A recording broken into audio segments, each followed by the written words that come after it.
Isekai, a genre that is commonly found in every season of anime, with a familiar-looking MC, indistinguishable plots, similar causes of death, and a relatively identical storyline. It's a genre that I physically, mentally, emotionally, spiritually, and psychologically put myself through watching in hopes of maybe finding a series that could prove itself different. And well, ladies and gentlemen, we got him. An isekai that has a story so bad, it's good. I'm talking about the one and only The Eminence in Shadow. So if you've never watched or even heard of this anime before, then you might think that this is a dark and serious anime based on the classical music that's playing in the background. Well, yes, but no. The Eminence in Shadow lies between a parody isekai and a fantasy mystery action series, which revolves around our generic-looking protagonist who is training to be the next Rock Lee. His only wish is to surpass human limitations in every aspect and become the unsung hero of the world, kinda like Spider-Man when he first started out. So he trains to be the best and eventually save the damsel in distress, being the cool superhero that he always dreamed about. And then he died. Yes, in case you forgot, this is an isekai. So our protagonist got reincarnated into another world and changed this much. The difference is absurd. But after being chained by human boundaries in his past life, our protagonist paid Truck-kun a visit and got isekai'd. So conveniently enough, our protagonist, Cid Kagenou, was able to retain his past memories and continue his legacy of becoming the Eminence in Shadow. Which literally translates to I want to be the power in the shadows. The one that hunts bad guys behind the scenes. Basically the chorus recoil. So Cid got a chance to relive his dreams of being a cool superhero in a world where magic exists, breaking the chains that he was bound to in his past life. So this time there is no need to hold back, right?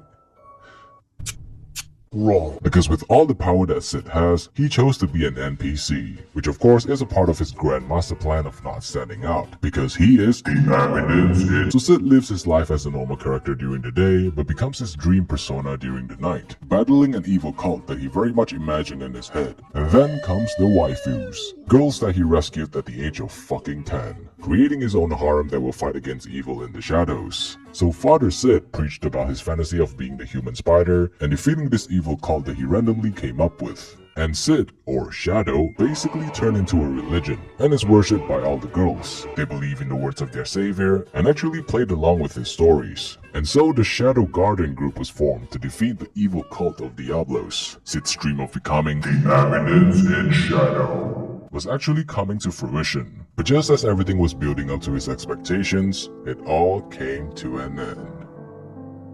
So just in the span of 2 episodes, the amount of plot twists this series has just makes you question on whether the author was high while writing the story.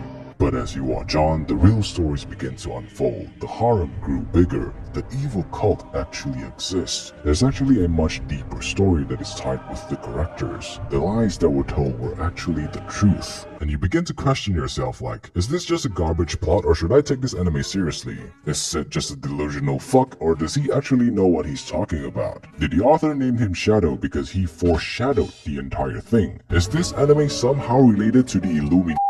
But the first half of the anime was pretty much a long exposition that barely scripts the actual plot. It introduces a comical premise at first, but eventually turns somewhat serious during the second half. So you have to watch all 20 episodes to see how many waifus this anime has. Usually I only brag about the waifus, which holy shit. I have never seen so many sim-worthy female characters in an anime before. Personally, Alpha is my favorite, but I also sim for Delta and Zeta as well. Fuck, this makes me look like a furry.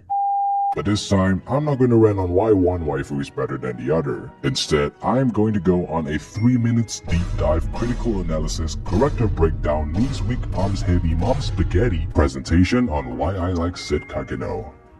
As a protagonist, reason number 1, Cid is a Chan. Cid is not a simp, he is simp. Not often do you see a protagonist that is so unfazed being surrounded by so many girls, even when a girl is within leap's reach. Instead, he turns their neck with his own mouth. Cid does not hesitate to help a girl in need. He is willing to go the distance to help a girl realize their full potential, resulting in them falling for Cid without him even trying, which is also the reason why he has a harem. As a member of an underground crime-solving organization, Cid sits at the top of his waifu-filled empire, all 666 of them, and they all obediently believes in Cid's made-up stories. You can't keep getting away with it! Cid also does not believe in gender equality, as he equally beats the living shit out of girls. Reason number 2. Cid is OP. Cid very much resembles Lord Ainz from Overlord, where they are both humorously overpowered to the point where they don't even know what the plans are. Cid is so OP, he thought to himself, if I can't protect myself from a nuke, I will beat the nuke. He is so overpowered that he could stop his heart from beating and then resurrect himself.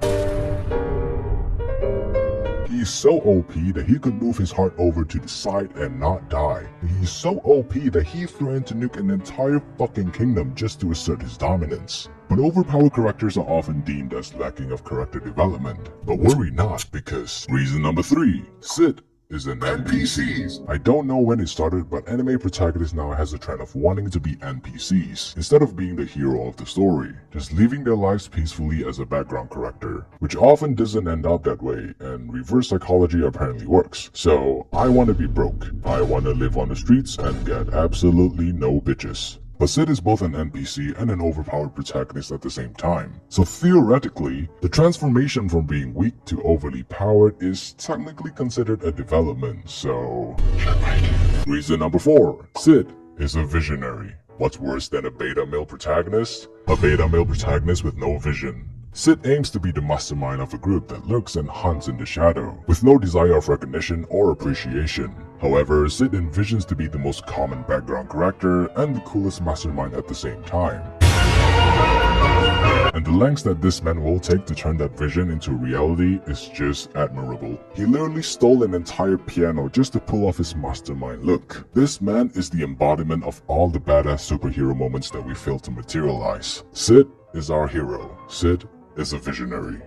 Reason number 5. Cid is atomic, or as he likes to say it, atomic.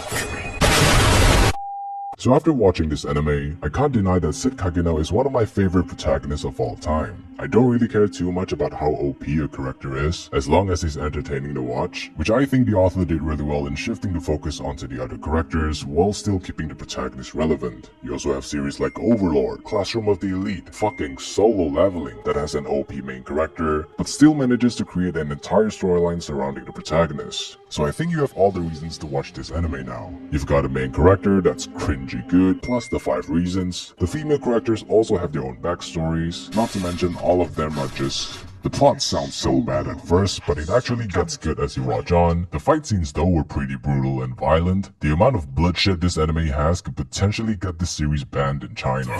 But even so, this isekai is a must watch. They don't really put that much emphasis on the world building aspects that you would normally expect in an isekai. I think the author made it an isekai just to give the protagonist more power. And the second season just got announced, but there is no official release date. Could be this year, could be the next, I don't know. So I'm currently debating on whether I should read the light novel, but I should probably continue One Piece that I stopped 3 months ago. But if you haven't watched the Eminence in Shadow yet, treat yourself to this delectable isekai that satisfies your fantasies. All of them. If you guys enjoyed the video, be sure to give it a like, subscribe for more anime content. I wish you guys have an amazing rest of your day. It's my boy Danger, and I'll see you guys in the next video. Peace! Shorty want me so bad, do your knees hurt? Yo, I'm counting